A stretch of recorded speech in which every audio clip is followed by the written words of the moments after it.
நல்ல தகப்பனே, சர்வ வல்லமையுள்ள எங்கள் ஆண்டவரே, இந்த அருமையான நேரத்திற்காக உமக்கு ஸ்தோத்திரம்.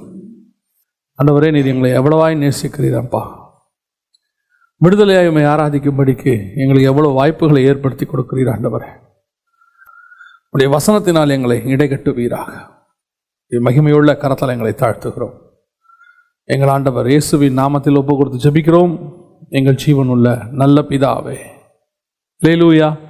உன்னத பாட்டின் புஸ்தகம் 2ஆம் அதிகாரம் 8வது வசனம். இது என் நேசருடைய சத்தம், என் நேசர் மலையின் மேல் குதித்தும் மேடுகள் மேல் துள்ளியும் வருகிறார். இதை பற்றி ஏற்கனவே 2 செய்திகளை நாம் பார்த்துருக்கிறோம். மலையின் மேல் குதித்தும்னு ஒன்று பார்த்துருக்கிறோம், மேடுகள் மேல் துள்ளியும் அப்படின்னு பார்த்துருக்கிறோம். ஆனால் இதில் இன்னும் அதிகமான காரியங்கள் இருக்கிறத உணர முடியுது. ஆண்டவர் சில காரியங்களை இதில் உணர்த்தினார். அதைத்தான் நாம் இன்னைக்கு பார்க்க போகிறோம்.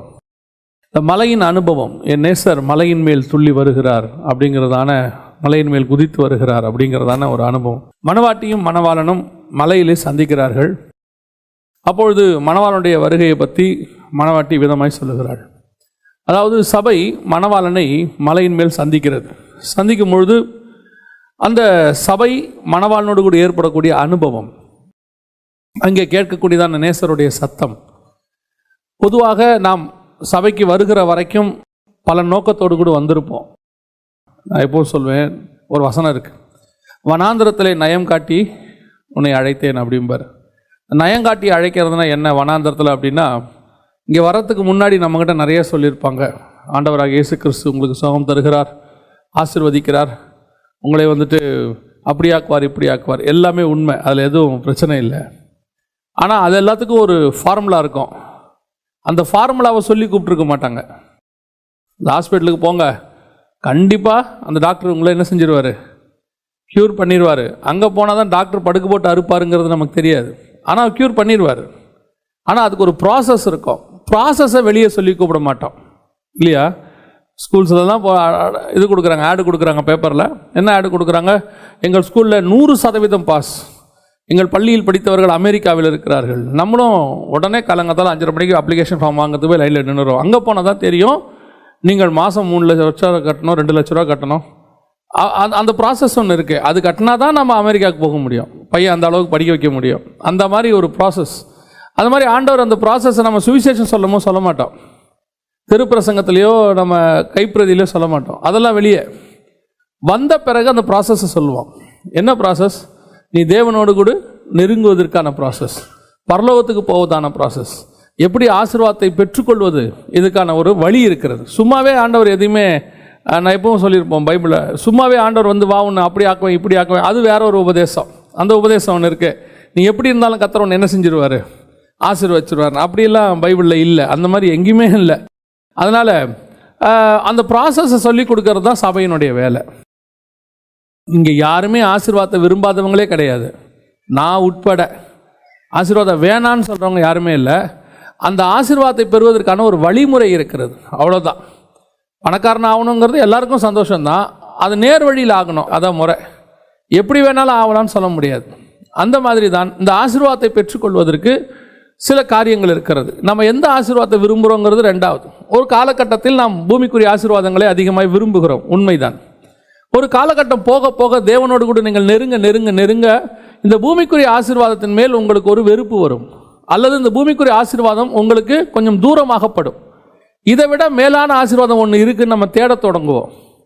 அது போக போக போக அது தேவனோடு கூட இருக்கிற ஆசீர்வாதத்தை மட்டும் நாம் தேட தொடங்குவோம். அதுதான் நம்ம கொலோசியரில் வாசிக்கிறோம் இல்லையா? அவர் வலது பார்சத்தில் இருக்கிறதே மேலானவைகளை நாடுங்கள்னா, கீழானவைகள்லாம் நாடி முடித்தோம். ஒரு காலத்தில் தேடணும், யாரும் இல்லைன்னு சொல்லலை. ஆபிரகாம் முதல்ல ஐஸ்வர்யத்தை தேடுறாரு, அப்புறம் பிள்ளை இல்லாமல் இருக்கிறேனுங்கிறாரு, அப்புறம் தேசத்தை எதனால் சுதந்திரத்துக் கொள்வேன்னு கேட்குறாரு. இப்படி கேட்டுக்கிட்டு இருந்த ஆபிரகாம் ஒரு காலகட்டத்தில் முடிவெடுக்கிறாரு, இதை அல்ல அவர் இதிலும் மேன்மையான பரமதேசத்தையே நாடினான்னு எபிரேயர் 11:16 சொல்லுது. ஒரு பீரியடில் நாம் அந்த முடிவுக்கு வரோம். ஒரு காலகட்டத்தில் தேடுவது இயல்பு. ஒரு 15 வயசு 16 வயசு இருக்கும்போது நான் இந்த மாதிரியெல்லாம் படிக்கணும், இப்படி ஒரு ஸ்டேட்டஸ்க்கு வரணும்னு ஒரு தாட் இருக்கும். 20, 21 வரும்போது அது மாறும். நான் இப்படி ஆகணும், இன்ஜினியர் ஆகணும், டாக்டர் ஆகிடணும், அமெரிக்காவில் போகணும், ஆஸ்திரேலியாவில் போகணும். அப்புறம் ஒரு 40, 35, 40, 30 வரும்போது நான் இப்படி கல்யாணம் பண்ணணும், இப்படி வீடு கட்டணும், இப்படி செட்டில் ஆகணும், அப்படி ஒன்று இருக்கும். அப்புறம் 40, 60 வரைக்கும் பையனை அப்படி சேர்க்கணும், பொண்ணுக்கு இப்படி சேர்க்கணும், இதெல்லாம் இருக்கும். 60க்கு மேலே தான் இல்லை, இதெல்லாம் இல்லை, பைபிள் தான் கரெக்டுன்னு பைபிளை படிக்க தோணும். இது 60 வரக்கூடாது, 16 வரணும். ஏன்னா 60 நீங்கள் ஆரம்பித்து பலத்தின் மிகுதினால் 80, அந்த 20 வருஷத்துக்குள்ள தேடி முடிக்க முடியாது, சரீரமும் இடம் கொடுக்காது. 16 தேட ஆரம்பிச்சிங்கன்னா பலத்தின் மிகுதினால் 80, கிட்டத்தட்ட நீங்கள் 60 வருஷம் அதை தேடி இருப்பீர்கள். தேவனோடு கூட சஞ்சரிக்க தொடங்குவீர்கள். ஒரு நாள் வரும் நீங்கள் தேவனுடைய சாயலாய் மாறி இருப்பீர்கள். அதை தான் கர்த்தர் விரும்புகிறார். மணவாளனை கீழே மணவாட்டி மணவாளனோட பல காரியங்கள் செய்கிறார், அவரை பற்றி பேசுகிறா, எல்லாம் செய்கிறா. ஆனால் மலைக்கு போகும்போது அனுபவம் வேறு, மலையினுடைய அனுபவம் வேறு. மோசே கீழே இருக்கும்போது ஆடு மேய்ச்சிக்கிட்டு இருக்கிறார், மேலே போய் ஆடு மேய்க்க போல. அவர் கீழே இருக்கும்போது ப்ராசஸ் வேறு, மேலே இருக்கும்போது ப்ராசஸ் வேறு. அந்த மலையினுடைய அனுபவம், மேலே இருக்கும்போது நேசரோடு கூட மலையில் இருக்கும்போது எப்படி நடக்குது, என்ன காரியங்கள் நடக்குது, என்னென்ன விதமான ஸ்பிரிச்சுவல் மாற்றங்கள் வருது அப்படிங்கிறத சில காரியங்களை கர்த்தர் எனக்கு உணர்த்தினார். அதில் சில முக்கியமான சில விஷயங்களை நான் வாசிக்கலாம். வாசிங்கள். யாத்திராகமம் 34:5. கர்த்தர் ஒரு மேகத்தில் இறங்கி அங்கே அவன் அருகில் நின்று, நல்ல கவனிங்க, இந்த வசனத்தை ஆக்சுவலாக படிக்கும்போது தான் உங்களுக்கு தெரிஞ்சிருக்கலாம். மேபி எனக்கு ஃபஸ்ட்டு ஒரு புது விஷயம் கிடைச்ச மாதிரி இருந்துச்சு. என்ன அப்படின்னா, மோசேக்கு எத்தனையோ அனுபவம் இருக்குது, மோசேக்கு எவ்வளவோ தேவனோடு கூட அனுபவம் இருக்குது. மோசே முதல்ல ஓரேபுக்கு போகும்போதே இந்த முச்செடியில் எதை பார்க்குறாரு, பார்த்தபோது முச்செடி எரியாமல் இருக்குதா, நெருப்பு இருக்குது. இது அவருடைய பேசிக் அனுபவம். பார்த்துக்குங்களேன், நம்ம லைஃப்பில் இந்த அனுபவம் கிடையாது இல்லை, நம்ம வாழ்க்கையில் ஸ்பிரிச்சுவலில் இப்படி ஒரு அனுபவத்தை நம்ம பார்த்துருக்கோமானா சொல்ல முடியாது. அப்படியே நெருப்பு எரியுது, ஆனால் செடி எரியல, ஆனால் நெருப்பு மட்டும் எரிஞ்சிக்கிட்டு இருக்குது, கர்த்தருடைய சத்தம் அதுலேருந்து கேட்குது. இந்த அனுபவம் உங்களுக்கு எனக்கு இருக்குமானா நம்ம லைஃப்பில் கூட இது வரைக்கும் அப்படி இருந்திருக்காது. ஆனால் மோசேயோடைய ஸ்டார்டிங் அனுபவமே அதுதான். ஆரம்பிக்கும் போதே மிகப்பெரியதான ஒரு ஸ்பிரிச்சுவல் எக்ஸ்பீரியன்ஸ். அதுக்கப்புறம் கொஞ்சம் கொஞ்சமாக மோசே கர்த்தரோடு கூட இணைஞ்சிக்கிட்டே வரார். அதுக்கப்புறம் நீங்கள் பார்த்தீங்கன்னா 19ஆம் அதிகாரத்துலலாம் மலை மேலே ஏறி அப்படியே நம்ம போன முறை பார்த்தோம், மலையில் அந்த மேகம் சூழ்ந்து அப்படியே இருளுக்கு நடுவில் கர்த்தர் அவனோடு கூட பேசுகிறதான ஒரு ஜைஜாண்டிக்கான ஒரு விஷன். இதெல்லாம் தாண்டியாச்சு. இப்போ மோசே கேட்குறாரு ஆண்டவரை பார்த்து, நான் உம்முடைய மகிமையை பார்க்கணும் அப்படின்னு கேட்குறாரு. நம்ம இதுவரைக்கும் இதை பற்றி மட்டும்தான் யோசிச்சுட்டே இருக்கிறோம். ஆனால் ரொம்ப ஆச்சரியமான ஒரு விஷயம் மலையில் என்ன நடந்துச்சு அப்படின்னு கேட்டிங்கன்னு சொன்னால், 33ஆம் அதிகாரம் 19வது வசனத்தை வாசிங்கள் பார்ப்போம். 33:19. என்னுடைய தயையெல்லாம் நான் உனக்கு முன்பாக கடந்து போக பண்ணி கர்த்தருடைய நாமத்தை உனக்கு முன்பாக கூறுவேன். இந்த நாமத்தை தாங்க கிட்டத்தட்ட 4000 வருஷமா தேடுறாங்க அவங்க பழைய ஏற்பாட்டில். ஆபிரகாம்லேருந்து தேடுறாங்க. அத்தனை பேர் கேட்குறாரு. யாக்கோபு கேட்குறாரு, உம்முடைய நாமம் என்ன? அது அதிசயம், அதை ஏன் கேட்பானேன்.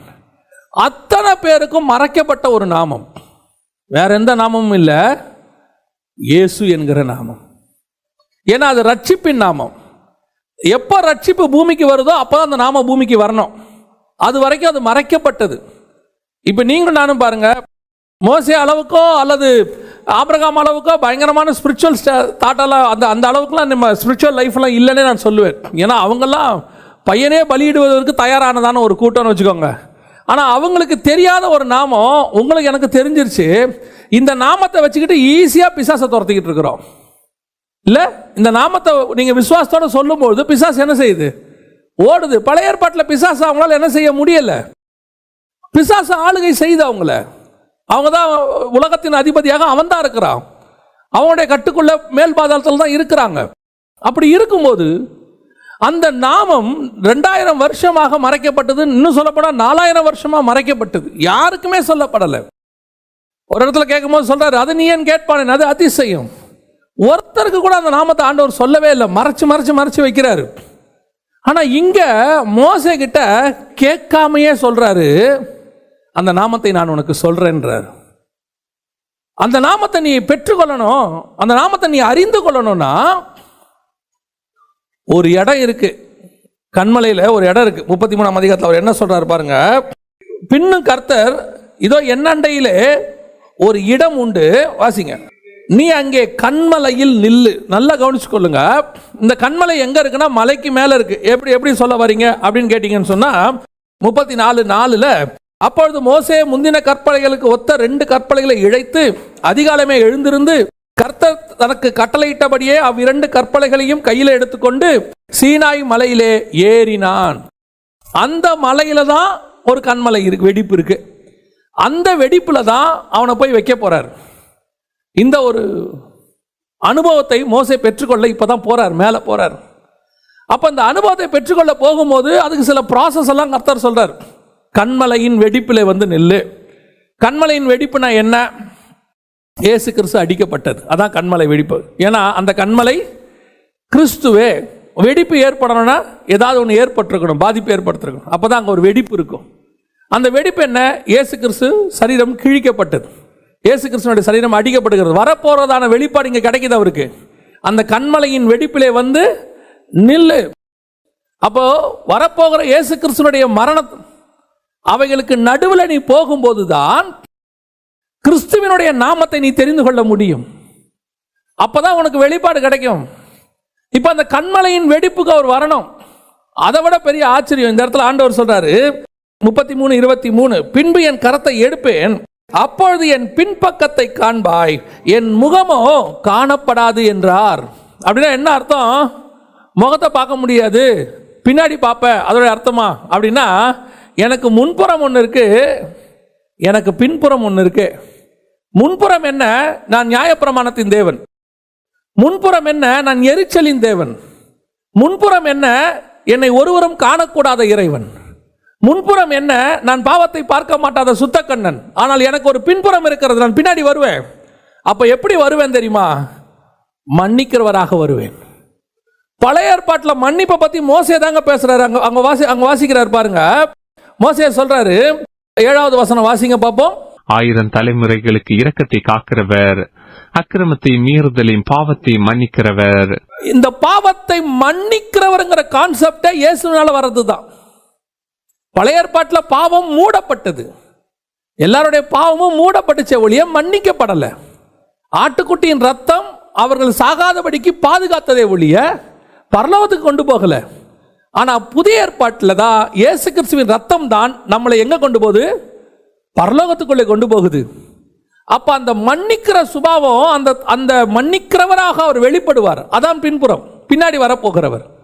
இரக்கமும் கிருபையும் நிறைந்தவராய் வெளிப்பட்டார். இங்க என்ன சொல்றார் பாருங்க, நான் எவன் மேல் கிருபையாய் இருக்க சித்தமாய் இருப்பேனோ, எவன் மேல் இரக்கமாய் இருக்க சித்தமாய் இருப்பேனோ. கிருபையும் இரக்கமும் இங்கதான் கரெக்டா வருது 33:19. அப்ப கிருபையும் இரக்கமும் வந்தாதான் மன்னிப்பு வரும். அப்ப வரப்போகிற இயேசு கிறிஸ்துவை இங்கே வெளிப்படுத்துகிறார். வரப்போகிற இயேசு கிறிஸ்துவை வெளிப்படுத்துகிறார். இதுதான் நான் வரப்போறது, இப்படிதான் நான் வரப்போறேன். அது மட்டும் இல்ல, சொல்லிட்டு அந்த 34 5வது வசனத்துல கர்த்தர் ஒரு மேகத்தில் இறங்கி அங்கே அவன் அருகே நின்று கர்த்தருடைய நாமத்தை, அந்த இயேசுங்கிற நாமம் யாருக்கு கிடைச்சிருச்சு? மோசேக்கு கிடைச்சிருச்சு. பழைய ஏற்பாட்டில் அத்தனை பேருக்கும் மறைக்கப்பட்ட ஒரு நாமம். இதுதான் தேவன் மலையிலே உங்களை சந்திக்கிற அனுபவம். எப்பேற்பட்ட வெளிப்பாடு பாருங்க. பின்னாடி என்ன நடக்க போகுது? எப்பேற்பட்ட மீட்பு வரப்போகுது? சகல ஜனங்களையும் மீட்க போகிற, மரித்தோரை மீட்கப்பட போகிறதான, உயிர்ப்பிக்க போகிற நாமத்தை குறித்த அந்த நாம வெளிப்பாடு மோசேக்கு கிடைக்குது. எங்க கிடைக்குது? மலையில கிடைக்குது. இந்த மலையில அந்த தேவனுடைய பின்புறத்தை, அதாவது வரப்போகிற இயேசு கிறிஸ்துவை கிருபையும் இரக்கம் நிறைந்தவராய் அவர் பார்க்கிறாரு. அந்த மலையில இயேசு கிறிஸ்துவினுடைய நாமத்தை அவர் பார்க்கிறார். இதே காரியத்தை மீண்டும் மறுரூப மலையில பார்க்கிறார். இதே மோசே பார்க்கிறார். மத்தேயு சுவிசேஷம் 17ஆம் அதிகாரம் 2-3 வசனங்கள் வாசி. அவர்களுக்கு முன்பாக மறுரூபமானார், அவர் முகம் சூரியனை போல பிரகாசித்தது, அவர் வஸ்திரம் வெண்மையாயிற்று. அப்பொழுது மோசேயும் எலியாவும் அவரோடு கூட பேசுகிறவராக அவர்களுக்கு காணப்பட்டார்கள். அப்ப நல்லா பாருங்க, மோசே மேல பேசிட்டு இங்க மலையில பேசுறாரு, அவருடைய தரிசனத்தை பார்க்கிறாரு, அவருடைய நாமத்தை பார்க்கிறாரு. இதே காரியத்தை திருப்பி எங்க பார்க்கிறாரு? மர்ரு மலையில எருசலேமுக்குள்ள, இஸ்ரவேலுக்குள்ள பார்க்கிறாரு. இந்த ரெண்டுத்துக்கும் நடுவுல தான் மோசே ஒரு காரியத்தை சொல்றாரு. இப்போ அவர் பார்க்கறது நம்ம பாஷையில் சொன்னா விர்ச்சுவல், நம்ம பாஷையில் சொன்னா தரிசனம். இங்கே பார்க்கறது அவருடைய பின்புறத்தை, அதாவது வரப்போகிற இயேசு கிறிஸ்துவனுடைய சாயல், இயேசுவினுடைய நாமம், இது எல்லாத்தையும் பார்க்குறாரு. அப்படியே பார்த்துட்டு இதோடைய ஒரிஜினல் அவர் எங்கே பார்க்கணும்? மறுரூப மலையில் இஸ்ரவேலுக்குள்ள பார்க்கணும். இப்போ மோசே சொல்ற வார்த்தையை நல்ல கவனிங்க. உபாகமத்தின் புஸ்தகம் 3ஆம் அதிகாரம் 25வது வசனத்தை வாசிங்க. நான் கடந்து போய் யோர்தானுக்கு அப்புறத்தில் உள்ள, நல்ல கவனிங்க, இப்போ அவன் கானானுக்குள்ள போக முடியல, கர்த்தர் போகக்கூடாதுன்னு சொல்லிட்டாரு. காரணம் இஸ்ரவேல் ஜனங்கள், அவங்களோட நிமித்தமாக நடைபெற்றதான ஒரு காரியம். இப்போ அவன் சொல்றான், நான் கடந்து போய் அந்த நல்ல தேசத்தையும் நல்ல மலையையும், மலைகளை இல்லை, ஏன்னா இஸ்ரவேலை சுற்றி, அதுவும் குறிப்பா எருசலேமை சுற்றி வசனம் சொல்லுது, எருசலேமை சுற்றி பர்வதங்கள் இருக்குமா போல. நிறைய மலை இருக்குது, ஆனா மோசே சொல்றது ஒரே ஒரு மலையை, அந்த நல்ல மலையையும். அவர் மலைகள்னு பேசல, எதை பேசுறாரு? மலைன்னு பேசுறாரு. எந்த மலை? இங்க சீனாய் மலையில ஒரு உருவத்தை பார்த்தேன், சீனாய் மலையில ஒரு நாமத்தை பார்த்தேன். இதே உருவமும் நாமமும் திருப்பி எங்க நான் பார்ப்பேன்? மறுரூப மலையில பார்ப்பேன். அங்க ஒரு மலை இருக்கு, எனக்கு ஒரு வெளிப்பாடு இருக்கு, என்னை அங்க கர்த்தர் சந்திப்பார்னு. அந்த மலையை நான் இப்ப பார்க்க ஆசைப்படுறேங்கிறான். இதுதான் மலையினுடைய அனுபவம். ஆவிக்குரிய வாழ்க்கையினுடைய அனுபவம் என்ன? இன்னும் பூமிக்குரியதையே பார்த்துக்கிட்டு, இன்னும் இங்க இருக்கிறதையே பெற்றுக்கிட்டு, இன்னும் அந்த சருக போட்ட புடவையை எப்படியாவது வாங்கிடணும், எப்படியாவது அந்த ஒரு புது கார் ஒன்று மாடல் வந்திருக்கு, அதை வாங்கிடணும். இப்போ 48 மெகா பிக்சல் கேமராவோட ஒரு ஃபோன் வந்திருக்கு. உன் தாட்டு முழுக்க முழுக்க எங்க இருக்கு? மலைக்கு கீழேயே இருக்கு. மலைக்கு கீழேயே இருக்கு. மலைக்கு கீழே மோசே பேசும்போது என்ன பேசுறாரு? ஏன் தேவனே மலைக்கு கீழே மோசே கிட்ட என்ன பேசுறாரு? அவர்களுக்கு அப்பத்தை கொடுப்பேன், அவர்களுக்கு காடையை கொண்டு வந்து கொடுப்பேன், அவங்களுக்கு அதை கொடுப்பேன், இதை கொடுப்பேன்னு பேசுறாரு. ஆனா அதே மோசையோட மலையில கூட்டிட்டு போய் கர்த்தர் பேசுறாரு, நான் நியாய பிரமாணத்தை உனக்கு கொடுப்பேன். அதுதான் மலையினுடைய அனுபவம். அப்ப கர்த்தர்கிட்ட திருப்பி திருப்பி நம்ம எதை கேட்டுக்கிட்டு இருக்கிறோம்? எதை விரும்புறோம்? நான் மேல வரணும் ஆண்டவரே, நான் இன்னும் கொஞ்சம் மேல வரணும். நான் உங்ககிட்ட இருந்து வெறும் இதை மட்டும் கேட்க, நான் உங்களுக்கு சொல்றேன், இந்த பூமியில நீங்க நினைக்கிற எதை வேணாலும் நீங்க சவதரிக்க முடியும். தேவனை அறியாதவனே சவதரிக்கிறான். தேவனை அறியாத மனுஷனே நம்மளை விட நிறைய சம்பாதிக்கிறான். அப்ப தேவனை அறிஞ்ச நீங்களும் நானும் இன்னும் எவ்வளவு வேணா சம்பாதிக்கலாம். ஏன்னா அந்த நாமத்துக்கு அப்படி ஒரு பவர் உண்டு. என் நாமத்தினாலோ எவைகளை கேட்பீர்களோ அவைகளை பெற்றுக்கொள்வீர்கள். கர்த்தர் கொடுக்க மாட்டேன்னு சொல்லவே இல்லை. நீங்க வேணா ஆசைப்பட்டு பாருங்க. தேவன் கொடுக்கிறாருங்கிறது வேற, நான் கேட்டு வாங்கிறதுங்கிறது வேற. நான் கேட்டு வாங்கிறது என்னைக்கு இருந்தாலும் ஆபத்து தான், என்னைக்கு இருந்தாலும் ஆபத்து தான் அதுல இருக்கு. அது சாலமோன் கேட்ட ஞானமா இருந்தாலும் சரி. சாலமோன் ஞானத்தில் என்னங்க பிரச்சனை? சாலமோட வீழ்ச்சிக்கே கடைசியில் அவன் ஞானம் தான் காரணம். எல்லா தேசத்து ராஜஸ்திரியும் தேடி வந்துட்டா, உங்க ஞானத்தை கேட்க வந்தேன், ஞானத்தை கேட்க வந்தேன். வந்தவ சும்மா வரல, அவங்க கடவுளையும் கூட்டிட்டு வந்துட்டா. இப்ப இவர் வந்தவருக்கு அவ்வளோ ஞானம் இருந்துச்சு, அவங்க கடவுளை கும்பிடக்கூடாதுன்னு சொல்றதுக்கான ஞானம் இல்லை அவருக்கு. பார்வோன் குமாரத்தையை போய் கல்யாணம் பண்றாரு, எல்லா கானானேஸ்திரிகள் எல்லாத்தையும் கல்யாணம் பண்ணிவிட்டு எல்லா கடவுளையும் கொண்டு வந்து உள்ள விட்டு விட்டாரு. என்ன ஞானம்? அந்த ஞானத்தினுடைய பலன் என்ன? இன்னைக்கு நாம என்ன செய்யறோம்? கல்யாணம் பண்ணி கூட்டிட்டு வந்துட்டு அந்த அம்மாவுங்க நம்ம சாட்டிஸ்ஃபை பண்ணி திருப்தி பண்றதுக்கு, இல்ல கணவனை கல்யாணம் பண்ணி திருப்தி பண்றதுக்கு வேற வழி இல்லாம நம்ம என்ன செஞ்சுட்டு இருக்கிறோம்? விக்கிரகங்களை அலோ பண்ணிட்டு இருக்கிறோம். கேட்ட நம்ம என்ன சொல்றோம்? இல்ல குடும்பம் சந்தோஷமா இருக்குன்னா வேற வழி இல்லைங்க. எதை வரைக்கும் அலோ பண்ணணும் பைபிள் சொல்லுதோ அதை வரைக்கும் தான் அலோ பண்ணணும். பிள்ளைகளே கர்த்தருக்குள், பெற்றோருக்கு, நீ பெற்றோருக்கு கீழ்படுகிறதுக்குள்ள கர்த்தருக்குள் தான் கீழ்படியணும். கர்த்தருக்கு வெளியே கீழ்படியக்கூடாது. நான் சொல்றது புரியுதா உங்களுக்கு? இன்னைக்கு நம்ம எந்த அளவுக்கு நம்ம கர்த்தரை விட்டு தூரம் போயிருக்கிறோம், எந்த அளவுக்கு தேவையில்லாத அலோ பண்றோம். எது வேணா இருக்கட்டும், கேட்டு வாங்கக்கூடியது, கர்த்தரிடத்துல கேட்டு வாங்கக்கூடியதுக்கு ஒரு விளைவு உண்டு. கர்த்தர் கொடுக்கிறதா இருந்தால் அது ஆசீர்வாதம், அவரா கொடுக்கிறது. அப்ப கர்த்தர் கொடுக்கிறது என்ன? இந்த பூமிக்குரியதா? இது சும்மாவே கிடைக்கும், நீங்க உழைச்சாலே கிடைக்கும், உண்மையா உழைச்சாலே கிடைக்கும். உலகத்தானுக்கே கிடைக்குது, நம்மளை விட நிறைய கிடைக்குது. அப்ப நான் எதை வாங்கணும்? இதே தான் வாங்கணுமா? இதுலயே தான் இருக்கிறேனுமா? நான் என்ன நினைக்கிறேன்னா, ஆவிக்குரிய வாழ்க்கைக்கு வந்தவங்களுக்கு நான் பேசுறேன். சபைக்கு வந்து இவ்வளோ செய்திகளை கேட்குறாங்க. இன்னும் உங்களோட தாட்டு முழுக்க முழுக்க எப்படியாவது இங்கே ஒரு ப்ரமோஷன் வந்தா கொஞ்சம் நல்லா இருக்குமே. ரொம்ப நாளாக ப்ரமோஷனே வரலையே. கர்த்தர் உனக்கு ப்ரமோஷன் கொடுக்கணும்னு நினச்சாருன்னா நீங்கள் கேட்காமையே கொடுப்பாரு. ஆனால் அந்த ப்ரமோஷனுக்கு போய் நீங்கள் பிரச்சனையை அனுபவிப்பீங்கன்னு தெரிஞ்சால் உனக்கு கொடுக்காம இங்கேயே பீஸ்ஃபுல்லாக வச்சுருப்பார். பீஸ்ஃபுல்லாக வேலை பார்க்குறது முக்கியமாக, ப்ரொமோஷனில் போய் தொல்லையோடு இருக்கிறது முக்கியமாக? ஒரு போலீஸ் ஆஃபீஸர் இருந்தார், அவர் என்னுடைய நண்பர். அவர் பேசும்போது சொல்வார், பாஸ்டர் எனக்கு ப்ரொமோஷனை 5 வருஷமாக கொடுக்குறாங்க, நான் வேணான்ட்டேன். ஏன் வேணான்ட்டீங்க? நல்லா உங்களுக்கு இதெல்லாம் இன்க்ரீஸ் ஆகுமே, சேலரிலாம் அதெல்லாம் சரிதான் பாஸ்டர், இப்போ ஜோம் பண்ணுற மாதிரி பண்ண முடியாது. இப்போ எனக்கு போய் கையெழுத்து போட்டு வந்துட்டா போதும், எப்பயாவது கூப்பிடுவாங்க போய் ஒர்க் பண்ணால் போதும். இப்போ நல்லா ஜோம் பண்ணலாம், பைபிள் வாசிக்கணும். ஆனால் அந்த போஸ்டிங்கில் அப்படி இல்லை. காலையில் 6 மணிக்கு போய் உட்காந்தோம்னா நைட்லாம் உட்காந்து இருக்க வேண்டியிருக்கும். ஜோம் பண்ண முடியாது, பைபிள் வாசிக்க முடியாது. எனக்கு அதை விட இதுதான் பீஸ்ஃபுல்லாக இருக்குது. கர்த்தருக்கு தெரியும் எங்கே வச்சா சந்தோஷமாக இருப்போம், எந்த போஸ்டிங்கில். இப்போ நமக்கு வேலை எதுக்கு பார்க்குறோம்? சந்தோஷமாக இருக்கிறதுக்கு தானே. நம்ம அதை தாண்டி ஒரு பீரியடில் எங்கே போயிடுறோம்? தகுதி அடிப்படையில் எனக்கு அது வேணும் இது வேணும் உலக பிரகாரமாக போகும்போது தான் நமக்கு மேலான காரியங்கள் ஞாபகத்துக்கு வரவே மாட்டேங்குது. சில நேரங்கள் ஆண்டவர் கீழே உட்கார வச்சாருன்னு வச்சுங்களேன், உட்காருங்க, அங்கிருந்து கர்த்தர் உங்களை மேலே கூட்டிகிட்டு போவார். என்னுடைய எண்ணம் எதை பற்றி இருக்கணும்? மேலான காரியங்களை பற்றி இருக்கணும். மலைக்கு கீழே யோசிக்கக்கூடாது. மலைக்கு மேலே போனால் தான் இனி வரும் கிறிஸ்துவினுடைய வெளிப்பாடுகளை பெற்றுக்கொள்ள முடியும். அதுக்கு தான் கர்த்தர் உங்களை என்னையும் அழைச்சிருக்கிறார். இன்னும் இதையே யோசிக்காதீங்க, என் பிள்ளையோடைய எதிர்காலம் என்னவாகும் இல்லை எல்லாத்தையும் கேட்டுருவாங்க. இப்போ கேட்டு வீட்டுக்கு போகும்போது என்ன பேசுவாங்கன்னா, அதெல்லாம் ப்ராக்டிக்கலாக ஒத்து வராதுங்க. எப்படி? அதெல்லாம் ப்ராக்டிக்கலாக ஒத்து வராது. அது பிரசங்கத்துக்கு நல்லா இருக்கும், ஆனால் நீங்கள் யோசித்து பாருங்கள்.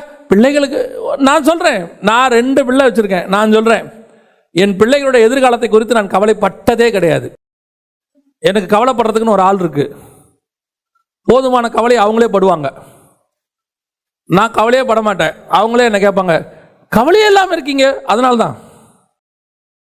சோத்திரம், பிரைஸ் தி லார்ட். 6வது படிக்கும் போது கேட்டாங்க, பிள்ளைக்கு ஃபீஸ் கட்டுறது எப்படி கர்த்தர் கொடுப்பார். 9வது படிக்கும் போது கேட்டாங்க, இப்போவே பிள்ளைக்கு ஃபீஸ் கட்டுறதுக்கு இவ்வளோ கஷ்டப்படுறீங்க, நாளைக்கு காலேஜுக்கெல்லாம் போனால் நிறைய கட்ட வேண்டிய, அப்போ என்ன பண்ணுவீங்க? கர்த்தர் கொடுப்பார். 6வதுலையும் கொடுத்தார், 9வதுலையும் கொடுத்தார், காலேஜுக்கும் கொடுத்தார். கொடுத்து முடிச்சிட்டார், கதை முடிஞ்சு. நமக்கு என்ன கவலை? நம்ம உலகத்தான் ஒரு பழமொழி சொல்லுவாங்க, மரத்தை வச்சவன் ஜீவனை கொடுத்தவர் அதை பாதுகாக்க வல்லமையுள்ளவராக இருக்கிறார். நான் எப்பவுமே சொல்லுவேன், ஒரு நீதிமானுக்கு பிறக்காத என்னையே கர்த்தர் நல்லா காப்பாற்றிட்டாருன்னா ஊழியக்காரனுடைய சந்ததியை கர்த்தர் கண்டிப்பாக காப்பாற்றுவார். கர்த்தருடைய பிள்ளைகளாக இருக்கிற நம்முடைய பிள்ளைகளை கர்த்தர் நிச்சயம் காப்பாற்றுவார். தேவையில்லாமல் தூக்கி போட்டுக்கிட்டு காலங்காத்தால் ஏந்திரிச்சவனே யோசிக்கிறது, பிள்ளைக்கு கல்யாணத்துக்கு என்ன பண்ணுவோம்? பிள்ளை என்ன பண்ணுது? எல்கேஜி படிச்சுட்டு இருக்கு,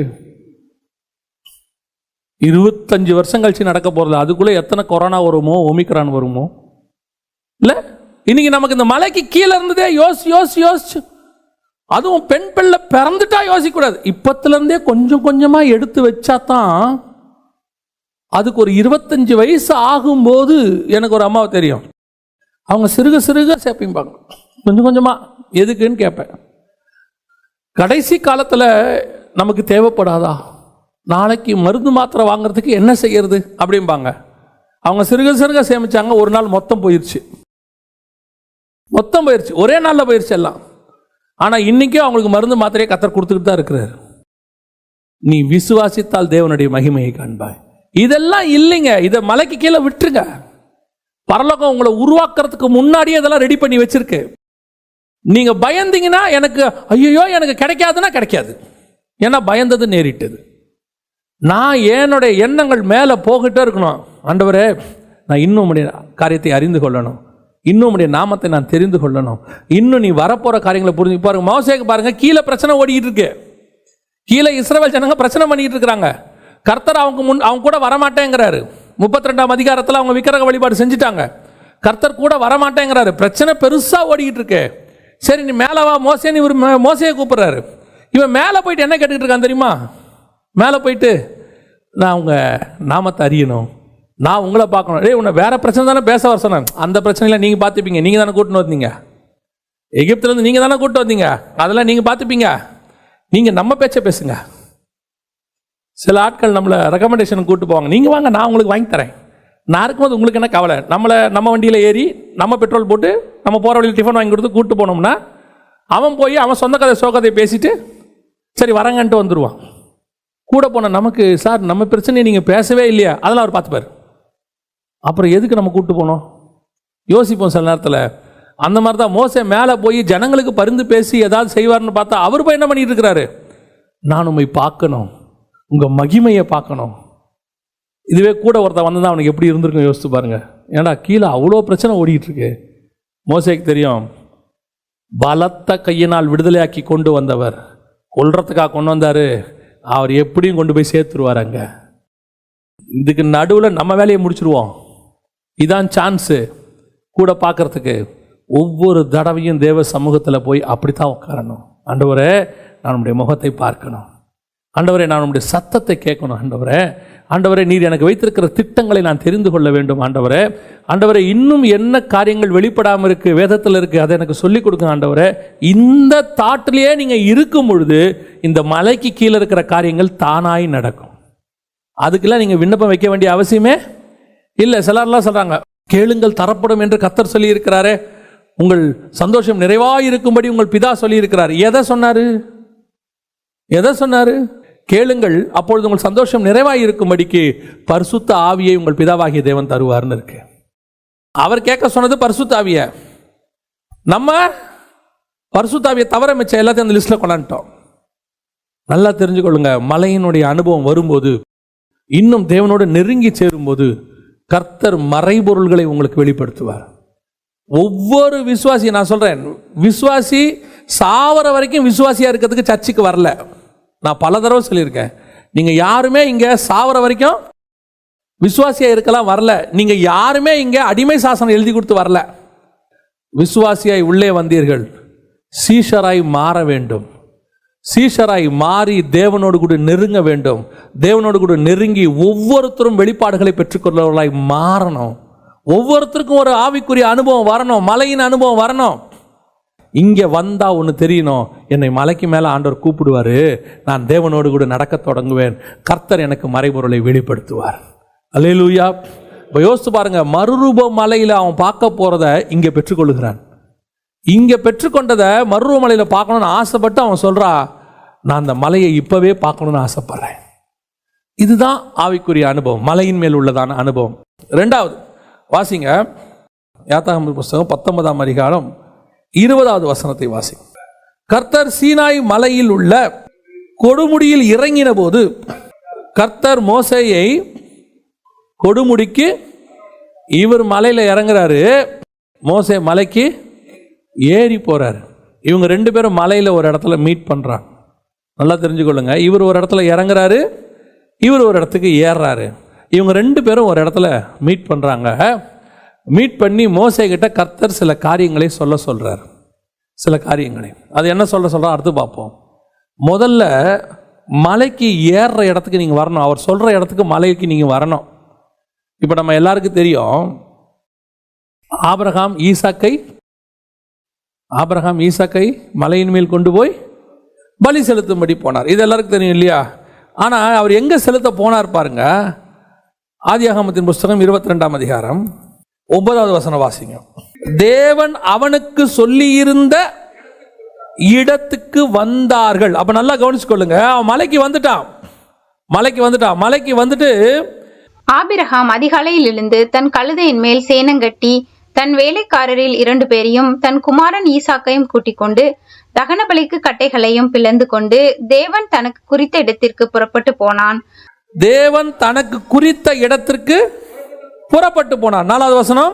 3ஆம் நாளில் ஆபிரகாம் தன் கண்களை ஏறெடுத்து பார்த்து தூரத்திலே அந்த இடத்தை கண்டான். இப்ப நம்ம அடுத்து என்ன வாசிச்சோம்? அதுக்கு அடுத்து 9ஆம் வசனத்துல தேவன் அவனுக்கு சொல்லி இந்த இடத்திற்கு, அதுதாங்க ரொம்ப முக்கியம்.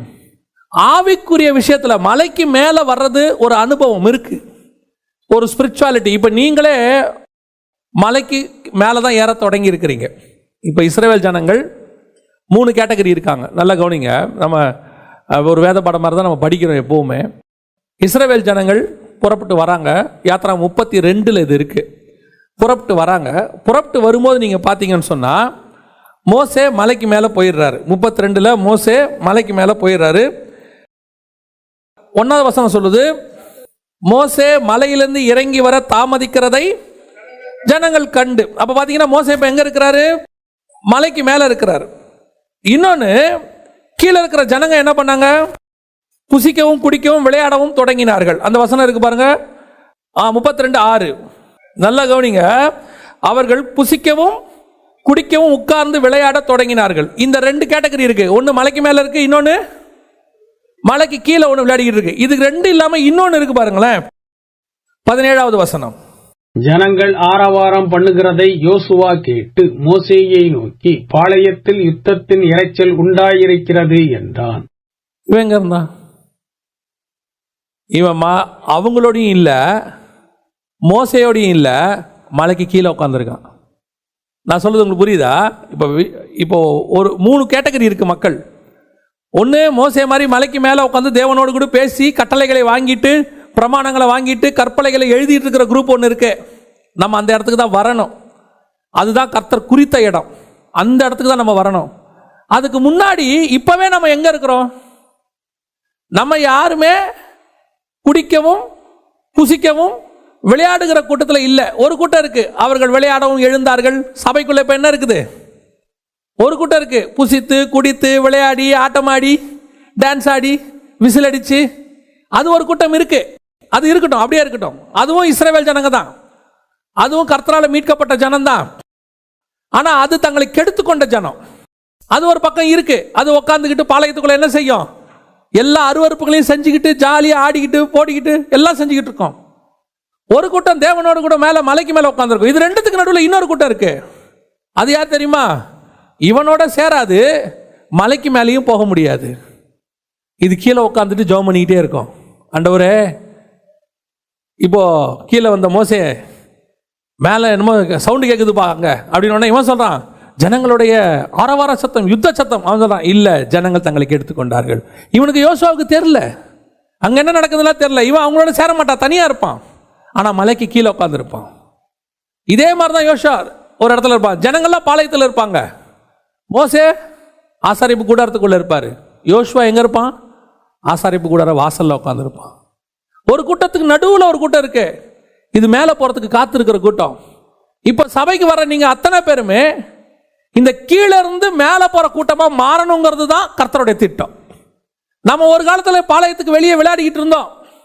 புசிக்கவும் குடிக்கவும் விளையாடவும் கொண்டிருந்த கூட்டமாக தான் இருந்தோம். மீட்கப்பட்ட கூட்டம் தான். ஆனால் அதே ஆவிக்குரிய வாழ்க்கையில் நம்ம அப்படி தான் இருந்தோம். ஏதோ சபைக்கு வந்தோம், ஜாலியாக இருந்தோம்.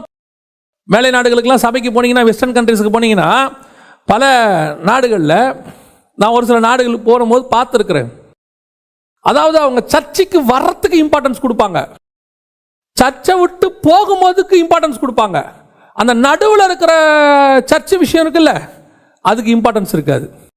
உதாரணமாக சர்ச்சுக்கு வர்றதுக்கு பார்த்தீங்கன்னா காலையிலே கிளம்புவாங்க. என்ன ட்ரெஸ் போட போகிறோங்கிறத நைட்டே எடுத்து வச்சுருவாங்க. பக்காவா கணவன் மனைவி எல்லாரும் ஒரே, பிள்ளைகள் எல்லாரும் ஒரே ட்ரெஸ் கோடில் வருவாங்க, ஒரே கலர். அதெல்லாம் நீட்டாக பக்காவா, என்ன காரில் போக போகிறோம், என்ன செய்ய போகிறோம், எல்லாம் ரெடியாகி வருவாங்க.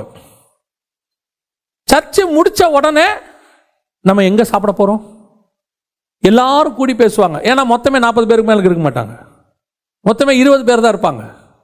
இல்லைன்னா போன வாரமே டிசைட் பண்ணுவாங்க, நான் அடுத்த வாரம் சர்ச்சில் நம்ம வந்துட்டு பார்ட்டி வைக்கிறோம், என்ன டிஷ் செய்ய போகிறோம், எந்த இடத்துல ஆர்டர் கொடுக்க போகிறோம். பயங்கரமாக மீட்டிங் முடிஞ்ச பிறகு உள்ளதுக்கு இம்பார்ட்டன்ஸ்.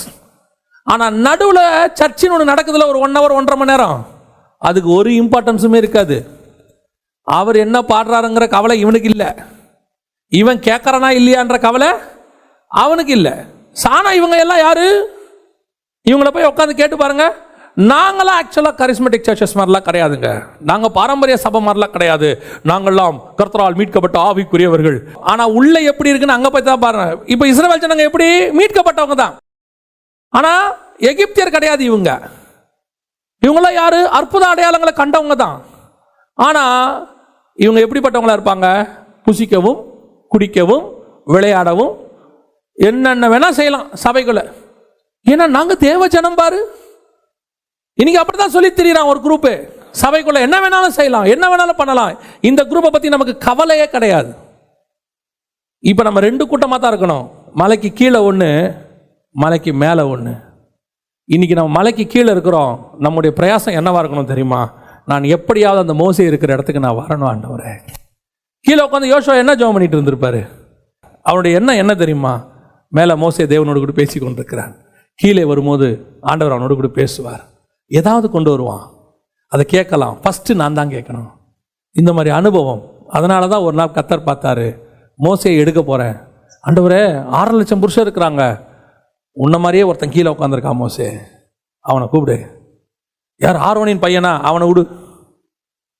அப்புறம் யாரு? காலேபா, அவனையும் விடு. யாரு? மலைக்கு கீழேயே ஒருத்தன் உட்காந்துருந்தான் பாரு, அவனை மேலே கூட்டுவா. அவன் தான் அடுத்து நான் சொல்லக்கூடியதை ஜனங்களுக்கு சொல்லக்கூடியவன். அந்த இடத்துக்கு தான் நீங்கள் நானும் வரணும். கர்த்தர் உங்களுக்கு எனக்கும் ஒரு இடத்த குறிச்சு வச்சிருக்கிறாரு. மலையில கர்த்தர் குறித்த இடத்துக்கு வரணும். அந்த ஸ்பிரிச்சுவல் லைஃபுக்கு வரணும். எல்லா ஸ்பிரிச்சுவல் லைஃபும் கர்த்தர் சொல்றது அல்ல. 12 பேர் கர்த்தர்கிட்ட இருந்தாலும் 3 பேர் வித்தியாசமா இருந்தான். 3 பேர் வித்தியாசமா இருந்தாலும் ஒருத்தன் மார்பிளஸ் ஆயிரவனா இருந்தான். அவன் தான் கடைசியில் ரகசியத்தை பெற்றுக்கொள்ளுகிறவனா இருந்தான். இதுதான் ஆவிக்குரிய வாழ்க்கையினுடைய வளர்ச்சி. நானும் எல்லாரும் மாதிரியும் ஸ்பிரிச்சுவலா இருந்தேன், நானும் விசுவாசியா இருந்தேங்கிறதுக்காக கர்த்தர் உங்களை கூப்பிடல. உன்னுடைய ஸ்பிரிச்சுவல் ஸ்டாண்டர்ட் எந்த அளவுக்கு வளருதுன்னு கர்த்தர் பார்க்கிறார். நான் அந்த இடத்துக்கு வரணும் ஆண்டவரே. எனக்கு என்ன நியமிச்சிங்க? மலையில நிறைய இடம் இருக்கு ஆபிரகாம், எல்லா இடத்துலையும் பலி கொடுக்காத, நான் சொல்ற இடத்துல வந்து பலி கொடு. மலையில நிறைய இடம் இருக்கு மோசே, நான் சொல்ற ஒரு இடம் இருக்கு, கண்மலை வெடிப்பு, அங்க வா, சீனாய் மலைக்குள்ள, அங்க வச்சுதான் நான் உனக்கு எனக்கு வெளிப்பாடுகளை கொடுக்க முடியும். மலையில நிறைய இடம் இருக்கு மோசே, நான் சொல்ற இடத்துக்கு வா, அந்த இடத்துக்கு நீ ஏறி வந்தினாதான் நான் கற்பலைகளை எழுதி உன் கையில கொடுக்க முடியும். அந்த ஆவிக்குரிய ஸ்டாண்டர்ட் எது ஆண்டவர்கிட்ட கேட்கணும். ஆண்டவரே நான் அந்த இடத்துக்கு வரணும் ஆண்டவரே, எனக்கு என்ன குறிச்சு வச்சிருக்கிறீங்க? அது ஊழியத்தின் பாதையில கூட இருக்கும். எனக்கு மினிஸ்ட்ரியில என்ன வச்சிருக்கீங்க? நிறைய பேருக்கு ஆசை இருக்கு, நிறைய பேருக்கு ஆசை இருக்கு. சிலர் சொல்லுவாங்க அவரை மாதிரி வரணும், இவரை மாதிரி வரணும், அவரை மாதிரி வர்ஷிப் லீடரா வரணும்னு. நான் சொல்லுவேன், நீ யாரை மாதிரியும் வராத, கர்த்தர் உனக்கு ஒன்று வச்சிருப்பாரு, அந்த மாதிரி வா. அந்த ஆள் தான் ஆண்டவருக்கு இருக்கிறாரு, அந்த வர்ஷிப் லீடர் தான் இருக்கிறாரு. நான் ஏன் அவரை மாதிரி வரணும்? நான் அவரை மாதிரி வர வேண்டாம். பைபிள்ல ஒரு மோசே தான், ஒரு யோசுவா தான், ஒரு ஆபிரகாம் தான், ஒரு யோசேப்பு தான், ஒரு எலியா தான். இன்னொரு எலியா ஆவியோட வந்தாலும் அவன் யோவான் ஸ்நானகன் தான் இருப்பானே ஒழிய இன்னொரு எலியாவா இருக்க மாட்டான். எலியா கிட்ட இருந்து 2 மடங்கு பெற்றுக்கொண்டாலும் அவன் எலியாவா இருக்க மாட்டான், எலிசாவா தான் இருப்பான். அவனுடைய அழைப்பு வேறு, இவன் அழைப்பு வேறு, ஒவ்வொருத்தருக்கும் டிஃபரெண்ட். நட்சத்திரங்கள் மகிமை வேறு. அதே மாதிரி தான் நம்ம ஒவ்வொருத்தருக்கும் ஆவிக்குரிய ஸ்டாண்டர்ட் வேறு. அந்த ஆவிக்குரிய ஸ்டாண்டர்டோட உச்சத்தை நீங்க நான் தொடணும். ஆண்டவர்கிட்ட கேட்கணும், எனக்கு குறிப்பிட்ட இடம் எது ஆண்டவரே? நான் அந்த இடத்துக்கு வரணும் ஆண்டவரே, நான் அதை பெற்றுக்கொள்ளணும் ஆண்டவரே. இன்னைக்கு நாம வந்துட்டு நீங்க பாருங்க, இந்த சாதனை செய்தவங்களை பாருங்களேன், அவனுடைய பேட்டியை படிச்சு பாருங்க, பயோகிராஃபியை படிச்சு பாருங்களேன். அலெக்சாண்டர்ல இருந்து எடுத்துக்கொள்ளுங்களேன். அலெக்சாண்டருக்கு ஆரம்பிக்கும் போது கோரேஸ், சைரஸ் த கிரேட்னு ஒரு ராஜா இருந்தார். அவரை மாதிரி நான் வரணும்னு அவன் ஆசைப்பட்டான். ஆனா ஒரு பீரியட்ல முடிவெடுக்கிறான், நான் சைரஸோட கிரேட்டை விட மேலே போகணும். அதனால தான் அவன் அலெக்சாண்டர் த கிரேட்டா மாறினான். ஒரு பீரியட்ல டெண்டுல்கர் கிரிக்கெட் விளையாட போகும்போது கவாஸ்கர் மாதிரி வரணும், இவர் மாதிரி வரணும் ஆசைப்பட்டிருப்பாரு. ஆனால் ஒரு நாள் எல்லாரையும் தாண்டி நான் டெண்டுல்கராக நிற்கணும், இவர் கவாஸ்கர் மாதிரி அல்ல, நான் டெண்டுல்கராக நிற்கணும். இப்போ வரவன் என்ன செய்யணும்? நான் டெண்டுல்கர் மாதிரி அல்ல, அவரையும் தாண்டி போகணும். ஏன்? எனக்கென்று ஒரு அழைப்பு இருக்கு, கர்த்தர் என்ன கூப்பிட்ட ஒரு இடம் இருக்கு, என்னை உட்கார வைக்கிற ஒரு இடம் இருக்கு, நான் அங்கே போகணும். முதல்ல அது எனக்கு தெரியணும். அது என்ன இடம் ஆண்டவரே, என்னை அங்கே கூட்டிட்டு போங்க, அதை நான் பெற்றுக்கொள்ள எனக்கு கிருபை பாராட்டுங்க. அது மலையில் ஒரு இடத்துல இருக்கும், உங்கள் அத்தனை பேருக்கும் இருக்கும்.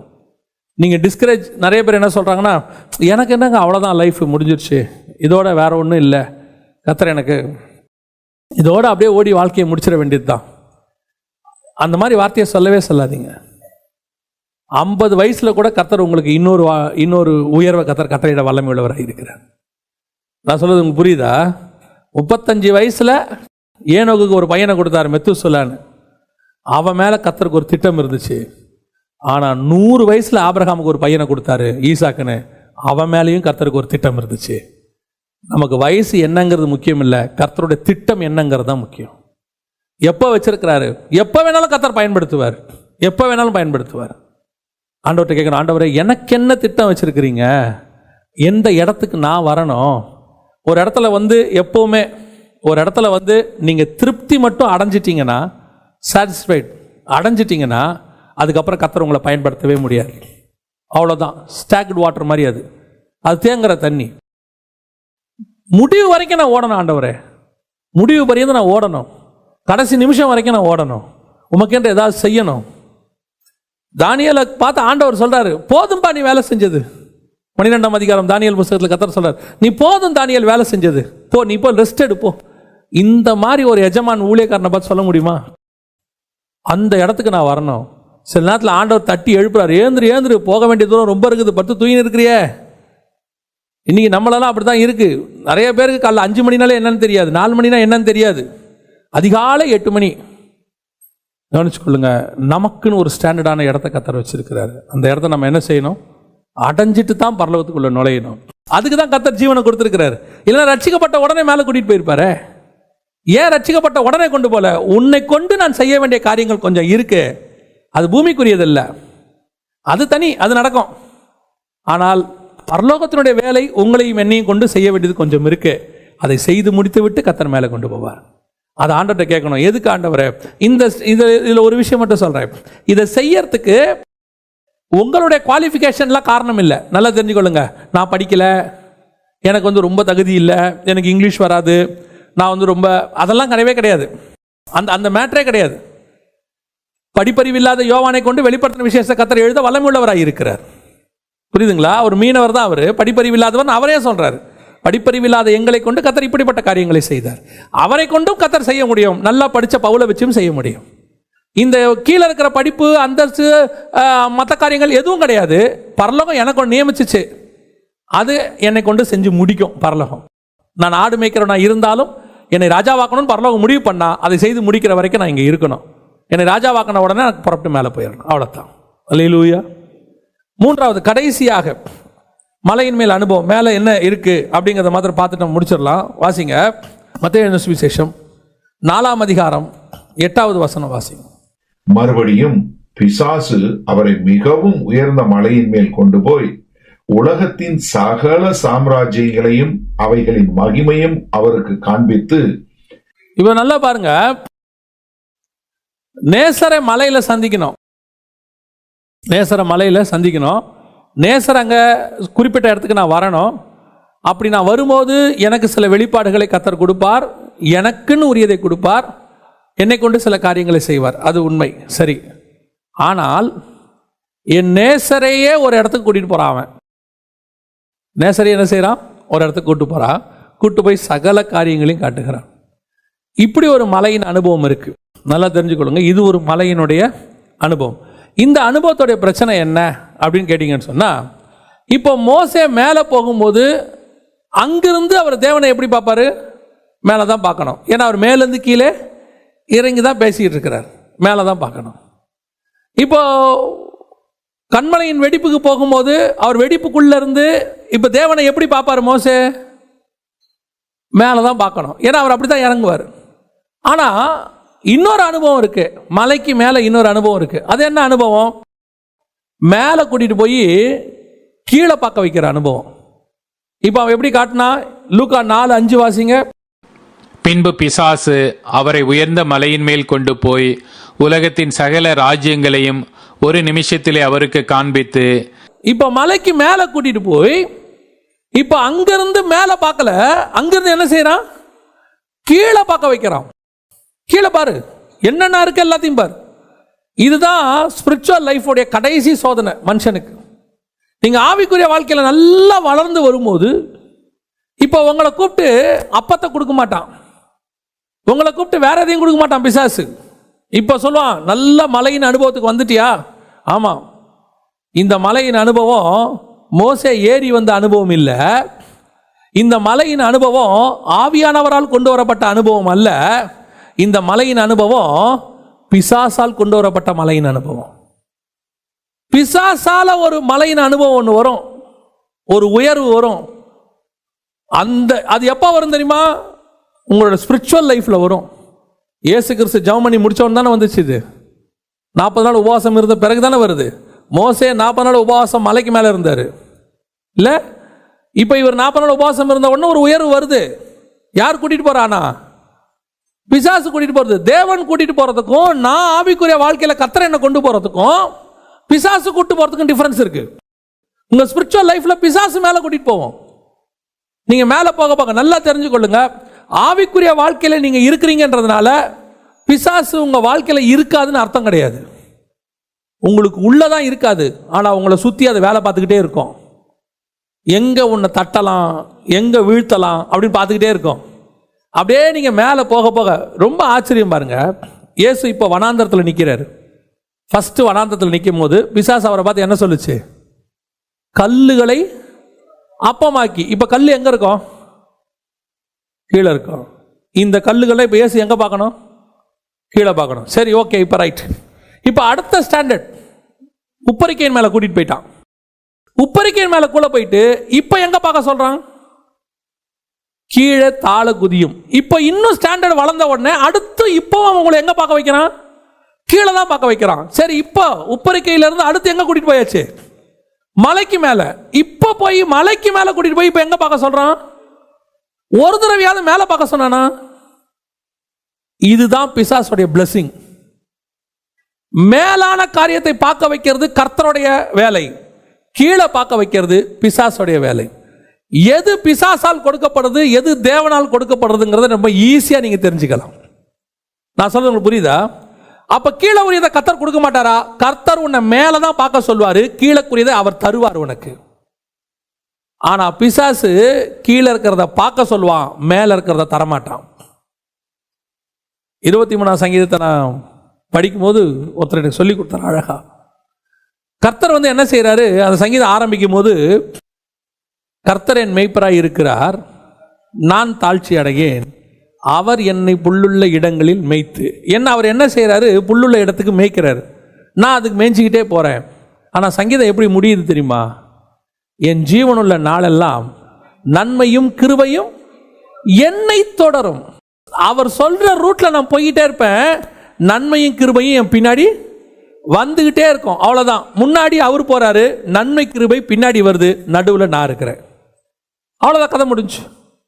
ஆனா இப்ப என்ன நடக்குது பாருங்க, நல்லா கவனிச்சு பாருங்க. நன்மை கிருபை எங்க இருக்குதோ அதை பாருன்னு பிசாசு சொல்றான். பாரு, இந்த பழம் நன்மை தீமை அறியத்தக்க கனி, இதை சாப்பிடு. பாரு, கீழே பாரு, உன்னை தாழ குனிஞ்சால் தூதர்கள் தாங்குவாங்க. கீழே பாரு, மலைக்கு மேல இல்லை, இன்னும் கொஞ்சம் நான் வளர்ந்துட்டேன்டா, இப்பெல்லாம் என்னை ஏமாற்ற முடியாது, மலைக்கு மேல தானே போயிட்டேன். ஆமா, இப்ப கீழே பாரு, உலகத்தினுடைய சகல மகிமையும் உனக்கு இருக்கு பாரு. என்ன யோசித்து பாருங்க, உலகத்தினுடைய சகல மகிமையும் அதன் ராஜ்யங்களையும் என்ன செய்யறானா ஒரு நிமிஷத்துல காட்டி. இன்னைக்கு நமக்கு அமெரிக்கால வேலை கிடைக்குது, H1 விசானாலே அவங்களுக்கு எப்படி இருக்கு? போ, அமெரிக்கால வேலையா? அமெரிக்கா போனாலும் வேலை பார்க்கணும்ல, 8 மணி நேரம் 10 மணி நேரம் வேலை பார்க்கணும்ல. அதுவும் அந்த அவங்க கூட்டு போற கான்ட்ராக்ட் முடிஞ்சிருச்சுன்னா அடுத்து வேலை கிடைக்காது. நம்ம ஊர்லயாவது ஒரு வேலையை ஆரம்பிச்சோம்னா 58 வயசு வரைக்கும் அதையே செய்யலாம், ரொட்டீனா மிஷின் மாதிரி. இல்லை, நமக்கு ஒரு ரொட்டீன். பஸ் முதல் கொண்டு பழக்கமாயிரும். 9:05க்கு 23C வரும். அப்படி ஒரு பழக்கம் ஆயிரும், அவ்வளோதான். அது அப்புறம் 11 மணிக்கு டீ, 12:30 மணிக்கு லஞ்சு, 3:30 மணிக்கு ஒரு டீ, அப்புறம் 5:30 மணிக்கு முடிஞ்சிச்சு. திருப்பி 5:45க்கு ஒரு பஸ் வரும், ஏறினோம்னா 6:30 மணிக்கு வீடு, வந்தோம்னா பாத்திரம் வழக்கம், துணி துவச்சு. இது ஒரு ரொட்டீன் லைஃப் 58 வரைக்கும். இல்லை, அமெரிக்காவில் உங்களுக்கு அப்படி பழக்கமே இல்லை. ஒரு கான்ட்ராக்ட் முடிஞ்சிச்சுன்னா அடுத்த கான்ட்ராக்டுக்கு வெயிட் பண்ணணும். வேலையே இல்லாமல் கூட நிறைய பேர் வெயிட் பண்ணிட்டு இருக்கிறாங்க. எப்படியாவது ஒரு வேலை கிடைக்குமான்னு வெயிட் பண்ணுறாங்க. அது வரைக்கும் கத்த நமக்கு கிருபையா நமக்கு அப்படி நீங்கள் கொடுத்து வச்சிருக்கிறாரு. கவர்மெண்ட்டுக்குள்ளே போயிட்டோம்னா தான் கஷ்டம், போகிற வரைக்கும் தான் கஷ்டம். உள்ளே போயிட்டோம், கழுத்தை பிடிச்சி தள்ளுற வரைக்கும் வெளியே வர மாட்டோம். சட்டப்படி அனுப்பவும் முடியாது. இதுக்கே நமக்கு இவ்வளவு பெருமை இருக்கு, கவர்மெண்ட் வேலை. இதையே நம்ம இவ்வளவு மகிமையா நினைக்கிறோமே. மலைக்கு மேல நிறுத்தி இயேசுநாதருக்கு என்ன காட்டுறான்? உலகத்தினுடைய சகல மகிமை, பாபிலோனுடைய ஆசீர்வாதங்கள், லீபனானுடைய கேதுரு மரங்கள், அப்புறம் இந்தியாவில் இருக்கக்கூடியதான எல்லா ஆசீர்வாதம், தங்கம் வெள்ளி பொண்ணு அத்தனையும் காட்டுறான் பாருங்க. என்னென்ன இருக்கோ எவ்ரிதிங் எல்லாத்தையும் காட்டுறான். ஆனா இயேசுக்கு தெரியும், நீ காட்டுற அத்தனையுமே என் காலுக்கு கீழே தானப்பா இருக்கு, ஒன்று கூட என் தலைக்கு மேலே இல்லையே. அத்தனையும் எங்கே தான் இருக்குது? என் காலுக்கு கீழே இருக்கு. ஆனால் ஆபிரகாமை கூப்பிட்டு என் ஆண்டவர் சொன்னபோது, வானத்தை அண்ணாந்து பார், உன் சந்ததி வானத்து நட்சத்திரத்தை போல இருக்கும், கீழே பார்க்க வைக்கிற ஆண்டவர் என் ஆண்டவர் அல்ல, மேலே பார்க்க வைக்கிற ஆண்டவர் என்னுடைய ஆண்டவர். நீ மேலே பாரு, கீழே இருக்கிறது தானாக வரும். அது என்ன, மூச்சு இருக்கிற வரைக்கும் இது வேணும், அவ்வளோதானே. நம்ம மூச்சு இருக்கிற வரைக்கும் ட்ரெஸ் வேணும், மூச்சு இருக்கிற வரைக்கும் சாப்பாடு வேணும். மூச்சு நின்றுச்சு, ரெண்டும் முடிஞ்சிச்சு, அவ்வளோதானே. இருக்கிறதுக்கு கொஞ்சம் சாப்பாடு, ட்ரெஸ்ஸு, அவ்வளோதானே. ஆனால் நித்தியமாக வாழ போகிறதுக்கு மேலே ஒன்று இருக்கு, அது தலைக்கு மேலே இருக்கு. அதை பிசாசால தரவே முடியாது. அவன் கூட்டு போகிற மலை அப்படிப்பட்ட மலை, பெரிய மலையில் கொண்டு போய் நிற்க வச்சு சொல்லுவான். அதான் நான் சொல்லுவேன், பிசாசு எவ்வளவு உங்களை உயர்த்தினாலும் அதனுடைய முடிவு கீழே தான். சில நேரத்தில் இல்லீகலாக கிடைக்கிற ஆசீர்வாதம், குறுக்கு வழியில் கிடைக்கிற ஆசீர்வாதம், ஒரு நாள் அது உங்களை கீழே தள்ளும். ஆனால் நான் சொல்லுவேன், கர்த்தர் உங்களை படிப்படியாக மேலே கூட்டிகிட்டு போவார். ஒரு நாள் சொல்லுவார், வா மோசே மலைக்கு மேலே வா. ஒரு நாள் சொல்லுவார், நான் உன்னை மலைக்கு மேலே கூட்டிகிட்டு போகிறேன் வா. ஒரு நாள் சொல்லுவார், உன் தலைமயிரை பிடித்து வானத்துக்கும் பூமிக்கும் நடுவில் எசேக்கியேலை கூட்டிகிட்டு போவார். ஒரு நாள் வரும், கர்த்தர் என்னை ஆவிக்குள்ளாக்கி பரலோகத்துக்கே கூட்டிகிட்டு போனார் யோவானை. அதுதான் கர்த்தர் கொண்டு வர உயர்வு. அதுதான், அந்த உயர்வு தான் எனக்கு வேணும், அதை தான் நான் வாஞ்சிக்கணும். பிசாசு கொடுக்குற உயர்வை என்ன செய்யக்கூடாது, அக்செப்ட் பண்ணவே கூடாது. தைரியமாக சொல்லுங்கள் வேணான்னு சொல்லுங்க, தைரியமாக சொல்லுங்கள் வேணான்னு சொல்லுங்க. ஊழியத்தின் ஆரம்பத்திலையோ அல்லது ஆவிக்குரிய வாழ்க்கையில் ஆரம்பத்தில் இருக்கும் போதோ சில இல்லீகலான காரியங்களை சொல்லி நீ மேலே வரதுக்கு அப்படி செய் இப்படி செய்யும்பா, தைரியமாக சொல்லுங்க வேணாயா. நீங்கள் என்ன பொழைக்க தெரியாதவன் இருக்கேன், நான் பொழைக்க தெரியாதவனாவே இருந்துட்டு போயிடுறேன், அவ்வளோதான் விட்டு. கடைசி வரைக்கும் பிழைக்க தெரியாதவனா ஒன்றுமில்லாதவனா இருந்துட்டு செத்தாலும் நல்லது, நீ தவறாய் பணத்தையோ குறுக்கு வழியில் சம்பாரித்து நரகத்துக்கு போவதை பார்க்கிலும், பிசாசினால் கொடுக்கப்படுகிற ஆசீர்வாதத்தை பெறுவதை பார்க்கிலும், அதை பார்க்கிலும் கர்த்தர் கொடுக்கிறது கொஞ்சமாக இருந்தாலும் கர்த்தர் உன்னை நித்திய சந்தோஷத்தை கூட வைப்பார். அவன் பார்த்தீங்கன்னா இப்போ நல்ல கோடி கோடியாக சம்பாரிச்சிட்டு கைதிகளோட தூங்கிட்டு இருக்கான். உங்களை என்னையும் கர்த்தர் குடும்பத்தோடு தூங்க வச்சிருக்கிறாரு. கர்த்தரால் கொடுக்குற ஆசீர்வாதம் பார்வைக்கு தான் குறைவாக இருக்கும், ஆனால் அது நித்தியமானது, சந்தோஷமானது. அதுதான் கர்த்தர் உண்டாக்குற மலை.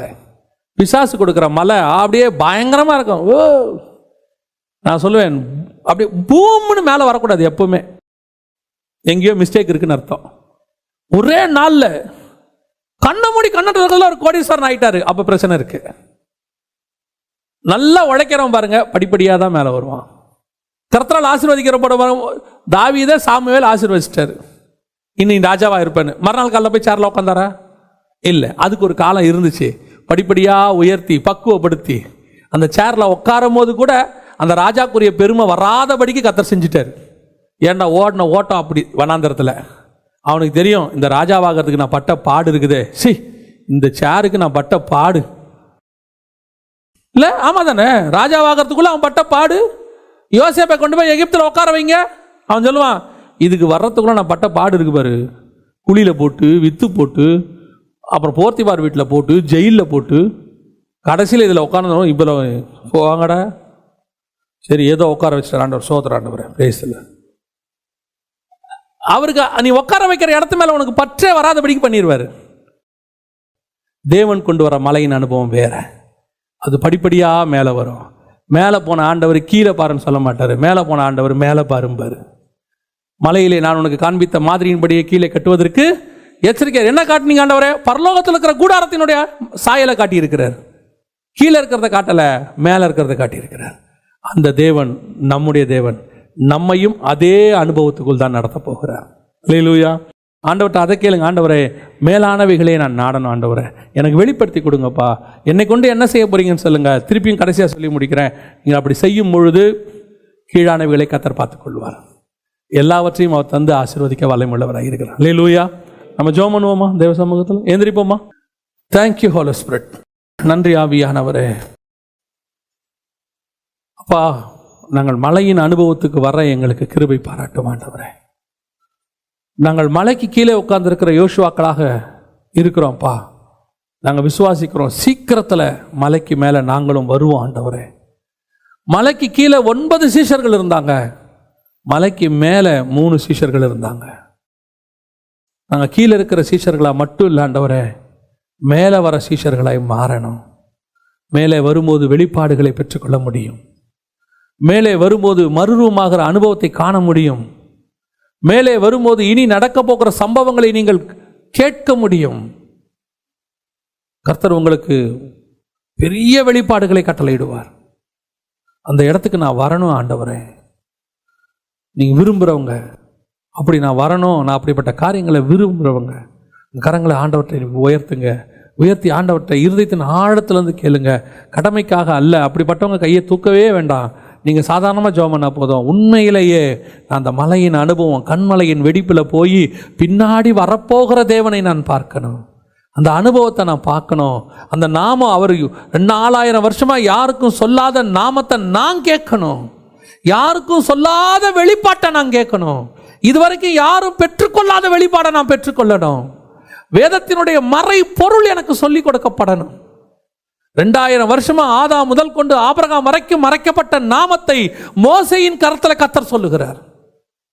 மோசே கிட்ட சொல்றார், அதே மாதிரி எனக்கு சொல்லணும் ஆண்டவரே, இன்னும் என்னென்ன மறைபொருள் இருக்கு, இன்னும் உங்ககிட்ட என்ன ரகசியங்கள் இருக்கு. பல நேரங்களில் நீங்க சொல்லி இருக்கிறீங்கப்பா, இன்னும் அநேக காரியங்களை நான் உங்களுக்கு சொல்ல வேண்டி இருக்கிறது, அவைகளை சொன்ன தாங்க மாட்டீர்கள்னு சொன்னீங்க ஆண்டவரே. இப்போ எங்களுக்கு சொல்லிக் கொடுங்கப்பா. பரிசுத்த ஆவியானவர் வந்துட்டாரு, இப்போ நாங்கள் தாங்குவோம் ஆண்டவரே, எங்களுக்கு சொல்லிக் கொடுங்கன்னு கேளுங்க. கர்த்தர் உங்களை அப்படிப்பட்ட அனுபவத்துக்குள்ளே கொண்டு போவார். இந்த பூமிக்குரிய காரியங்கள் எல்லாம் ஒரு நாள் ஒளிந்து போகும், அதெல்லாம் தானா நடக்கும். நீங்க இருக்கிற வரைக்கும் அதெல்லாம் கர்த்தர் பார்த்துக்கொள்வார். அழைத்தவர் உண்மை உள்ளவர். உன்னை வனாந்தரத்தில் நடத்தினாலும் அப்பமும் தண்ணீரும் உனக்கு போஷிக்க அவர் வல்லமை உள்ளவராக இருக்கிறார். நீங்க அதை பற்றிலாம் யோசிக்க வேண்டாம். கீழானவைகள் அல்ல, மேலானவைகளே நாடுங்கள். மலையில் எனக்கு என்ன வச்சிருக்கீங்க ஆண்டவரே, எனக்கு என்ன சொல்லிக் கொடுக்க போறீங்க, நான் என்ன பார்க்கணும், நான் என்ன கற்றுக்கொள்ளணும், அப்படி விரும்புகிறவங்க எல்லாம் கரங்களை ஆண்டவருக்கு நேராக உயர்த்தி ஜெபம் பண்ணுவோமா? எங்கள் சர்வ வல்லமை உள்ள தகப்பனே, அருமையான நேரத்திற்காக உமக்கு ஸ்தோத்திரம். உடைய மகிமை உள்ள கரத்தில் தாழ்த்துகிறோம். வேதத்தின் மகத்துவங்களை, ரகசியங்களை, அரிய பொக்கிஷங்களை, ஒளிப்பிடத்தின் பொக்கிஷங்களை, அந்தகாரத்தில் உள்ளவைகளை கர்த்தாவே நீர் எங்களுக்கு புதையல்களை எங்களுக்கு நீர் எடுத்து தரப்போற தயவுக்காக உமக்கு ஸ்தோத்திரம். கர்த்தருடைய ஆழத்திற்குள்ளே நாங்கள் கடந்து போகட்டும். மலையின் அனுபவத்துக்குள்ளே நாங்கள் கடந்து வரட்டும். மார்பிலே சாய்ந்து ரகசியங்களை நாங்கள் பெற்றுக்கொள்ளட்டும் ஆண்டவரே. இங்கே ஏறி வா என்று சொல்லி இனி சம்பவிக்க போவதை நான் உனக்கு காண்பிப்பேன் என்கிற அனுபவத்தை நாங்கள் பெற்றுக்கொள்ள கிருபை பாராட்டும். என்னிடத்தில் ஒரு கண்மலை வெடிப்பு உண்டு, நீ அங்கே வா, உனக்கு நான் நாமத்தை சொல்லுவேன் என்கிற அனுபவத்தை நாங்கள் பெற்றுக்கொள்ளணும் ஆண்டவரே. எங்கள் தலைமயிரை பிடித்து வானத்துக்கு பூமிக்கும் நேராக எடுத்துக்கொண்டு போய் ஆண்டவரே ரகசியங்களை எசேக்கியேலுக்கு வெளிப்படுத்துறது போல எங்களுக்கும் வெளிப்படுத்தி கொடுங்கப்பா. நாங்கள் அந்த பூமிக்குரியதிலேயே கேட்டு கேட்டு சோர்ந்து போயிட்டோம் ஆண்டவரே. பூமிக்குரிய அறிவியல், பூமிக்குரிய ஜியாகிரபி, பூமிக்குரிய ஹிஸ்டரி, இதெல்லாம் கேட்டு கேட்டு நாங்கள் சோர்ந்துட்டோம் ஆண்டவரே. பரலோகத்துக்குரியதை எங்களுக்கு வெளிப்படுத்தி கொடுங்க. மகிமையுள்ள கரத்தில் எங்களை தாழ்த்துகிறோம். நீர் மாத்திரம் மகிமைப்படும். எங்கள்